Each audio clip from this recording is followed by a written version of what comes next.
Living in Florida, along with the sunshine, beaches, and beauty, there's also the occasional threat from Mother Nature. Hurricane Irma was one of the biggest ever. 5.6 million people ordered to evacuate in Florida. For people living in manufactured mobile home parks in South Florida, the evacuations were mandatory, and they were understandably nervous. Our corporate office was communicating with some customers, but then our general managers were talking to their specific customers. And again, there was a high level of anxiety from the customers and really from the industry as a whole. When we got the word that anyone in a manufactured home was forced to evacuate, we had no choice but to pack up and move. Massive fear about the house. We love this home. Trying not to panic because we're in Florida, number one. Number two, I live in a manufactured home that we owned less than a year. You go through all the emotions of the worry, the fear. Are you going to have a place to live? What's going to happen after the storm? You start putting documents together. Debbie and Al demolished their old mobile home built in 1977, and last year Nobility Prestige built them a new one. My thought was, I mean, obviously I was scared, but my thought, and I think your thought was, well, this is going to be a big testimony to Nobility and what we purchased. If the storm wasn't enough, many families and friends had their own concern about their manufactured homes. We got the scare of our lives.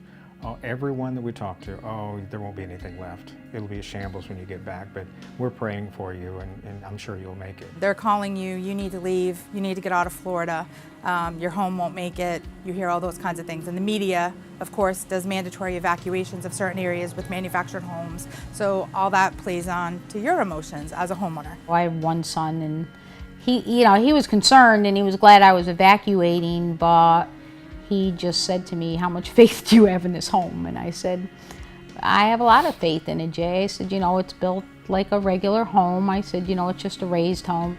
Hurricane Irma hit South Florida as expected, causing widespread damage. And as the sun rose, homeowners were afraid of what they would come home to. We come up a dirt road to get to our house because our house is set on 14 acres. And the first thing we see when we pull up the dirt road is a tree had fallen onto my boyfriend's truck.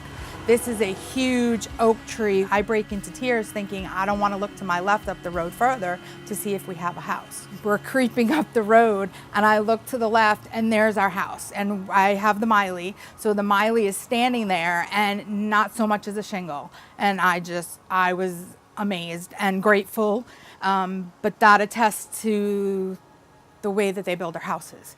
Wes and his wife pull up to see trees down too. If it's done this to these massive 150-year-old oak trees, the people were going to be right. It's going to be in shambles. We pulled in, got out, took our flashlights, came into the house, and it was a glory hallelujah moment. Not a single thing had been moved. Nothing in the house had been disrupted at all. No glass breakage. The house was as solid as a rock. Not even a piece of siding had come off of this house. No shingles, no nothing. For Debbie and Al, it was bittersweet. Their house also had no damage, but all around them, their neighbors, even right next door, many with older mobile homes, had lost everything. Getting here was tough, but we just had to get here. We had to see our home.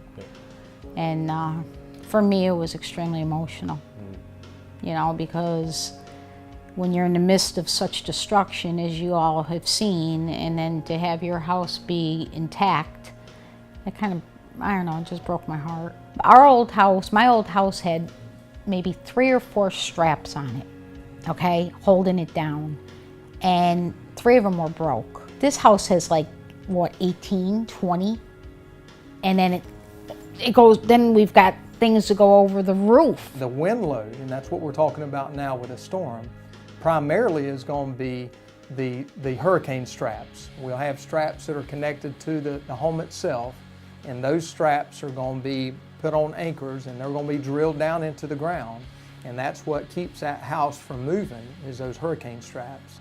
It was a similar story up north. An entire Nobility Homes community, Walden Woods South, went unscathed as Irma passed through the area.